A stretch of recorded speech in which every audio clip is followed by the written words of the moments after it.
Salam, hər vaxtınız xeyirli olsun əziz və dəyərli dostlar. Ölkənin bir nömrəli hava səhifəsinin bir nömrəli izləyiciləri.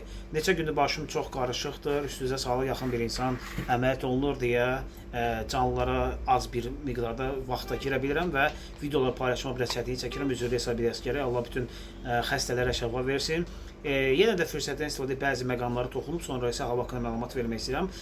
Bəzən kəşfiyyatda qarşımıza çıxır və yaxud da ki, bizlərə atılar müəyyən havadan anlayışı olmayan bəzi şəxsiyyətsizlər bizim arxamızda söz atır və yaxud da bizə ilişir, bizə sözlər atır, müəyyən ifadələr işlədir. Yəni o şəxslərə səslənirəm. Bəziləriniz musiqiçisiniz, Allah can sağlığı versin. Gedin gitar havası ifa edin. Bəziləriniz başqa sahədəsiniz, başqa sahənin işiniz görün. Təbii ki, mən də başqa sahədən həvəsim olan bu sahədir və sırf sahəsində söhbət eləmirəm.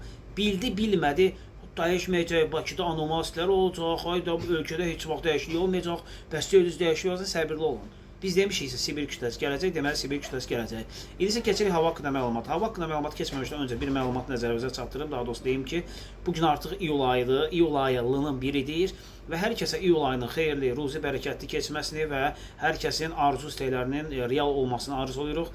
Qaldı ki, hava haqqında məlumata mən o məlumatı nəzərinizə çatdırım ki, demişdik ki, kütlə var. 29-30-unda bir kütlə var. Artıq geridə qaldı və bir sıra bölgələrdə, dağlıq və dağlıqlı bölgədə yağıntılar oldu. Əsas kütlə qeyd etdiyim Sibir kütləsi sabahdan etibarən ölkə ərazisinə qədəmini qoyur.